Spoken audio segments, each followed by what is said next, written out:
Indawati, mahasiswi S1 Program Studi Manajemen dari kampus Universitas Linggabuana PGRI Sukabumi dengan NIM 021115. Tujuan aku membuat video ini adalah untuk menyelesaikan tugas dari mata kuliah Manajemen Risiko.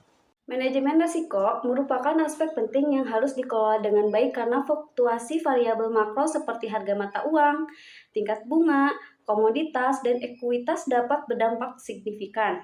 Risiko keuangan dapat berasal dari biaya produksi berlebihan, biaya overhead tinggi, utang yang tidak terkendali, dan kebijakan pinjaman yang tidak tepat. Perusahaan yang tidak efektif mengelola risiko keuangan berisiko mengalami kerugian finansial yang serius, sehingga penting bagi manajemen untuk memahami penyebab risiko, mengidentifikasi strategi pengelolaan risiko yang efektif, dan menerapkan langkah-langkah pencegahan yang tepat. Presentasi akan membahas risiko keuangan, penyebabnya, cara mengatasi biaya produksi berlebihan, manfaat pengelolaan risiko keuangan, dan tips mengelola risiko kredit untuk meningkatkan nilai perusahaan. Dengan pemahaman dan tindakan yang tepat, diharapkan perusahaan dapat mengurangi risiko kerugian dan meningkatkan nilai perusahaan secara keseluruhan. Dalam manajemen risiko keuangan terdapat 5 aspek risiko yang menjadi fokus utama dalam mengelola risiko keuangan di dalam sebuah perusahaan.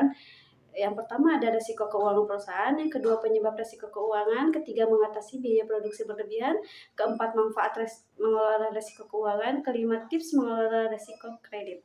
Pertama yaitu ada risiko keuangan perusahaan. Risiko keuangan perusahaan adalah fluktuasi target keuangan perusahaan karena gejolak variabel makro. Yang kedua ada penggunaan leverage keuangan dapat menyebabkan risiko keuangan. Yang ketiga, risiko keuangan perusahaan meliputi biaya produksi berlebihan, biaya overhead tinggi, utang, dan pinjaman yang berlebihan. Yang kedua, penyebab risiko keuangan yaitu peminjaman yang berlebihan, utang swasta dan pemerintah, serta investasi yang tidak tepat dapat menjadi penyebab risiko keuangan. Dan ketergesaan dan ketidakaktifan manajemen juga dapat menjadi penyebab risiko keuangan. Yang ketiga yaitu mengatasi biaya produksi berlebihan. Biaya produksi yang tinggi dapat mengakibatkan harga jual produk yang tinggi dan sulit bersaing di pasar. 2. Cara mengatasi biaya produksi berlebihan adalah dengan melakukan efisiensi dan otomatis. 3. Yaitu efisiensi dilakukan dengan perencanaan yang baik, sedangkan otomatis mengurangi biaya produksi dengan menggantikan peran manusia dengan mesin. Keempat, ada manfaat mengelola risiko keuangan. Yang pertama, mengendalikan risiko keuangan meningkatkan nilai perusahaan dan disukai oleh investor.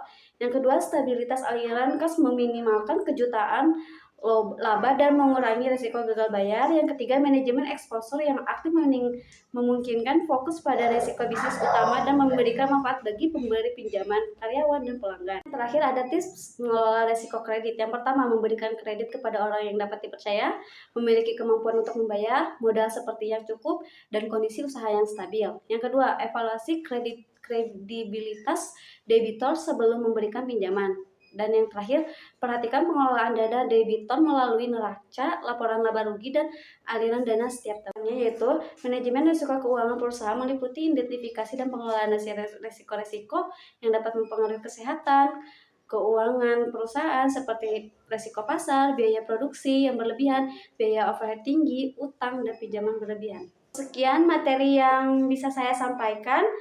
Wabillahi taufiq wal hidayah. Wassalamualaikum warahmatullahi wabarakatuh. Terima kasih.